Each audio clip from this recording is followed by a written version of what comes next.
Hi, welcome back. I'm Connie Kolosey, Director of Media, Text, and Digital Learning, and for our episode on digital learning today, I have Alex Heeren, who is a Technology Integration Coordinator in the Digital Learning Department. And we are talking about a recent visit that Alex made to Lakewood High School and some classes there and the exciting tools that they're using to engage students in learning.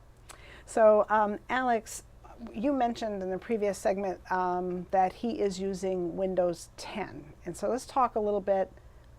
Who is using Windows 10? Why does somebody want to upgrade? Well, Windows 7 is an old operating system at this point, to be completely honest with you. Windows 10 is new, it's modern, it's absolutely phenomenal, but it's not so different that you couldn't go into it and be lost and confused. It's pretty similar in terms of the way it looks and feels to Windows 7. I think it's pretty similar. And we're not putting Windows 7 on any computers anymore. If anything happens, any new computers we get, any re-imaging we do, it's all Windows 10. I really recommend, if any teacher has Windows 7 still, that first of all they back up their files. You should be backing up your files. I say looking directly in the camera. You should be backing up your files all the time. Click on that, double click on the link on your desktop. Back up my files, right? Save your stuff into OneDrive. If your computer goes kaput, you don't want to be lost without all your stuff. I see it all the time, and it breaks my heart because these teachers do a lot of work and they lose everything because they're not backing up. So you start by backing up your files. So run that backup thing one more time. Let's go slow. On your desktop, on every computer in the district, there is a link that says back up my files. If you double click that, it'll pop up and you just click yes or hit yes, and it will take all the things in my documents, everything in your desktop, and it will save them to a remote server at the district that then if something happens to your computer, you can then go to the other link, which is linked to my backed up files on your desktop, and all your stuff will be there. So our TIS has made it really, really easy for any teacher to back up their stuff. There should be no excuse at this point for not having a backup of your stuff. So step one, back up your stuff. Always. And then? So once you've backed up everything, then you're going to put in a tech ticket. The tech ticket system is really important for us to track all the stuff that gets done, and that's how our technicians know where they need to be. So you put in a tech ticket requesting Windows 10 to be imaged on your computer. They'll take your computer, they'll rewipe it, so they'll put Windows 10 on it, and then you'll have access to all these awesome tools. Now Windows 10, there's a lot of really cool stuff with it, but what I'm excited about in particular is that it was designed with touch and pen inputs in mind. So if you have an Epson interactive projector, you may not be able to afford a $2,000 Surface Pro for every teacher, but all of those inking tools, all the digital inking tools and the touch input tools that are built into Windows 10 for those kinds of tablets, every teacher who has an Epson projector in their classroom already has all the tools they need to use that stuff. But it's something like writing on sticky notes. You get written sticky notes, inking on Class Notebook, inking on Microsoft Edge, annotating on a web page, things like this that are built into Windows 10. Teachers will be able to have full access to using the tools they already have, which is really, really exciting.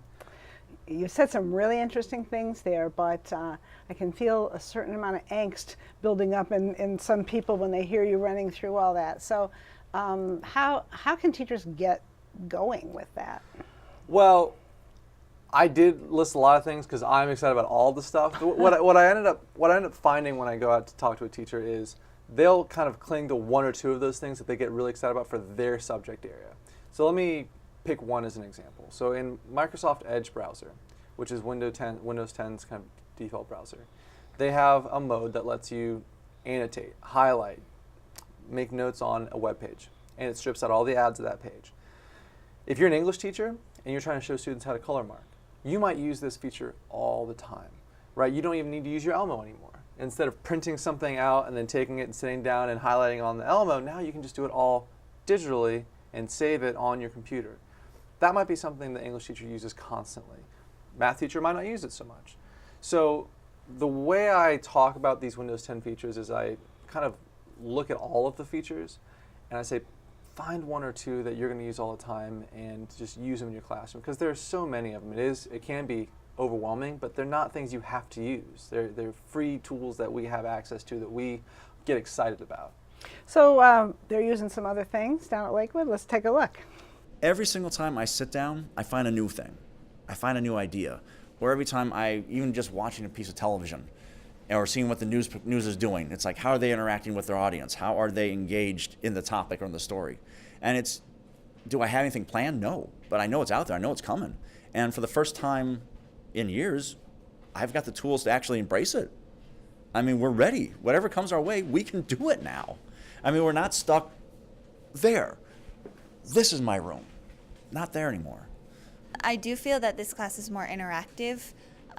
Being able to walk around with a tablet and answer questions kind of helps you understand that you need to actually be thinking and listening while a lecture is happening, because most of the time it's kind of hard to watch a lecture and not doze off and think about something else. So this helps with that. There's been an increase in test scores lately. They've gone up, I'd say, about 8 to 10% across the board.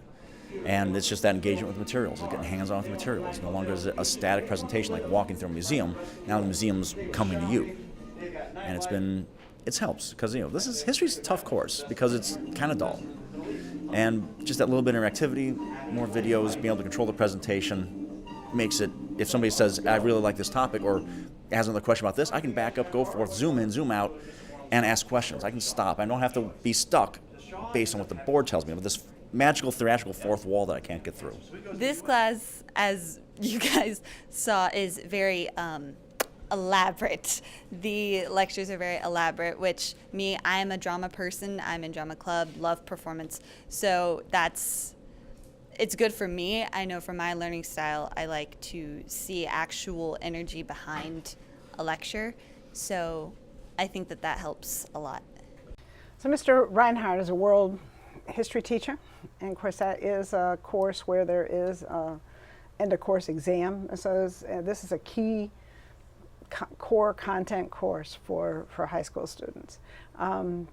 And you touched on it a little bit, that there would be different applications for different subjects. And I think Mr. Reinhardt had some thoughts for his colleagues on this topic. So let's hear what he has to say. It is adaptable to everything. I mean, history is dull. Honestly, it is. It's a tough course. I mean, it has very little engagement, but I can engage. I mean, with math, can you imagine a math teacher going from student to student, showing the work from their desk? As soon as a question, you're not just stuck at the board. Language, especially for foreign languages. And I've been talking with Mr. Barnum, and things like tying this into OneNote, so the notes are posted. I mean, they're going to be interconnected. So you do it once, it's saved, and it goes out, and it's out there. So if a student is late, missed it, doesn't understand the material, you're creating a lesson that can be used over and over and over again, anytime, any place, by anybody. And that's just so much better than me standing there, and when I say it, it's gone. But with that, when I say it, it can stay there, and it can be used and reused and reused as a learning tool every single time, and I can just only make it better. Oh my gosh, the math is ridiculous, because you can put equation, you can automatically use OneNote, and you just upload videos and equations, and from Word, you can have, there's a new app that for Word, one of the things that you do is you can set up equations or wherever you are in the chapter in math, and then upload them, and you have an instantaneous worksheet for those that were absent or needed a little bit more of the practice. So I use that a lot with my ESOL students. English is their second language, so I can help them out with that. The class notebook is, I just put all the notes in there, and they have access to it 24/7. And I have had a lot of success now because the students know that it's there. So if they're absent, they just go, it's almost that they're not even asking me, like, oh, I was absent, what did we do, when I wasn't here? They just go in there, they can see the date, they can submit the assignment, just email me, or they do it by hand. So it's, it's very, very easy and effective for both the teacher and the student. One of the new toys, technology, is a two-in-one. And one of the things that I love is that it's a tablet and it's also a computer, just a PC. And it is, I have utilized it for everything. I'm trying to do paperless this year grading period. So we're going to be using Teams for the students to turn in their work, submit their work, because you can have dates and open it up, close it, have their points, who submitted it, who didn't, and it has a stamp. So an electronic stamp that, you cannot cheat with that. If we have an exercise and they have to talk to their peers, some of the students are really shy and they don't raise their hands like, oh, I don't know how to say this. So what I do is I automatically record after the exercise. So I record it and then it's automatic. They can listen to it they can listen to it in their cell phones, or when we have the computers out, they can put their headsets, practice it a couple of times, and then they go around and we do like a group activity. If not, we use the lab right away and they can tape, and they're getting better at it. Wow, there's a lot of stuff there. It's exciting. Yes, it really is exciting. So both these teachers talked about Class Notebook, and we haven't mentioned that yet here in this show. So talk a little bit about Class Notebook, what it can do, and your work in helping teachers get started. Yeah, well, Class Notebook's kind of like a digital 3-ring binder. A teacher can put all their content there and the students can see it but not mess with it. There's also applications, apps for web, cell phones, any device where students can access this on the go. And students also have a private notebook in that Class Notebook where they can put their work and only they and the teacher can see it, so they can submit their assignments as well. Very exciting. It's one of the best tools, I think, for creating digital portfolios, and I love going out and working with teachers individually to set up their classes through that.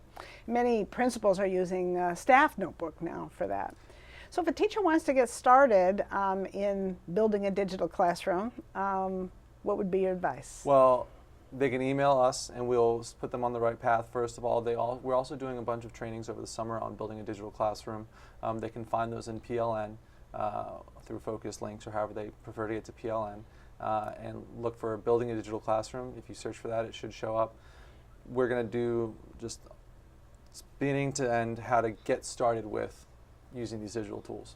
One of the things that we're real excited, we're moments away, might already be done, have to check my email, for having those be automatically rostered for secondary teachers, 6 through 12. And so what will that mean? Well, we're rostering a program called Teams. So Teams is Microsoft's big education application that they're pushing, and it comes with a Class Notebook. So it does that automatically as part of it, but it also has real-time chat. You can put bots into it. You can put documents into it. You can do assignments through it. There's all kinds of things you can do with Teams that are very exciting. You heard Ms. Harless mention that she's using that this year. So it's very, very, very cool, very exciting. It's kind of cutting edge, and that will automatically be rostered for teachers. And I guess if elementary teachers want to request it, but the real push right now is 6 through 12. So thought about how I wanted to wrap up, and then I lost my train of thought. Right. Okay, I was on a 2-shot then. Good. With that last bit, and now we'll just go through the 1-shot with Connie. Thank you. All right, so it is exciting that we're going to be able to roster for Teams. We have a few teachers that have been just waiting with bated breath for that to happen. They should really look daily because it's going to be there, right? Yeah. Fingers crossed. Yeah, it should be very, very soon. Yeah. So, Alex, I want to thank you for sharing the visit that you made to Lakewood High and these teachers and their time and their students. Give us some bullet point takeaways as we head out. There's a lot of cool stuff that we already have access to, and it can really fundamentally change the way that you teach in the classroom for the best. These tools are not just technology for the sake of technology. They are there to help students learn, and we are in a beautiful age where we can really do that. And you have resources here to help. That's what our team is there for, so we'll come help you use this stuff. And so if you don't like being tethered to the podium, we have a solution. Yes. All right. Well, Alex, I'm sure that we will be talking more in the future on these exciting topics, but thank you for joining me here today. Thank you for joining us, and contact the Office of Digital Learning if you would like to get started on building your digital classroom.